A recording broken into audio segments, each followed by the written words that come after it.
Alors la première étape, c'est la connaissance des clients. Connaissance des clients, parce qu'aujourd'hui ils sont très exigeants, ils ont pris le pouvoir.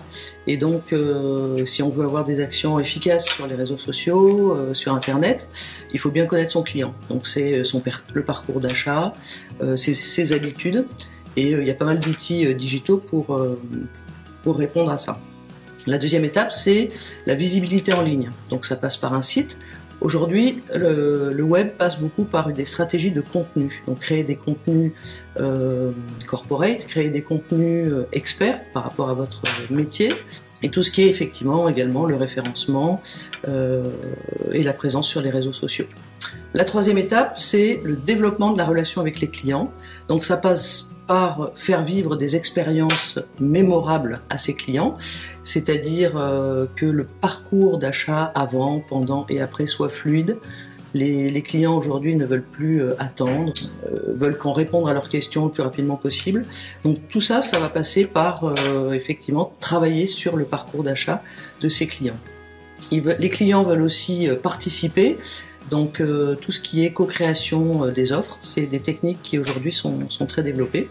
Et enfin, quatrième étape, pour booster ses ventes et fidéliser ses clients, eh bien, il y a tout ce qui est le marketing automation qui permet d'automatiser tous les outils du marketing, de cibler et d'évaluer la performance également des actions, et tout ce qu'on va appeler le social selling qui permet en fait de passer d'un marketing très push à un marketing beaucoup plus ciblé, intentionné et à forte valeur ajoutée pour les clients. Ils sont au nombre de 4. Le premier, c'est que ça soit réellement au service des enjeux métiers.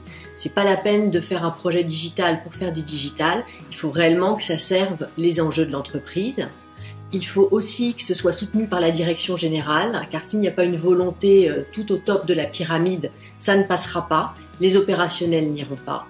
Il faut également que ce soit pris non pas comme une simple contrainte que l'on subit et il faut y passer, mais comme une réelle opportunité de se remettre en question. Il faut oser. Le digital, ça peut permettre de développer des nouveaux marchés, des nouvelles activités, et surtout ça peut permettre d'améliorer les performances de l'entreprise. Le dernier facteur clé de succès, c'est que c'est une approche, en fait, ça doit être une approche très progressive. C'est-à-dire qu'on ne peut pas tout faire one shot comme ça, tout changer d'un coup. Il faut d'abord sensibiliser ses ressources. Après, il faut pouvoir évaluer la situation d'où l'on part et évaluer le degré de transformation que l'on va pouvoir mener. Car dans toutes les entreprises, on ne peut pas mener l'ensemble de la transformation au même rythme et de la même façon. Et surtout après, c'est un maître mot. Accompagner, accompagner, accompagner. Et ne jamais oublier que tous les projets sont des projets qui sont particuliers. Il n'y a pas un projet type. Chacun a des ressources, des outils, des enjeux différents. Et donc même s'il y a des bonnes pratiques, on a son projet, on le mène et on accompagne ses ressources.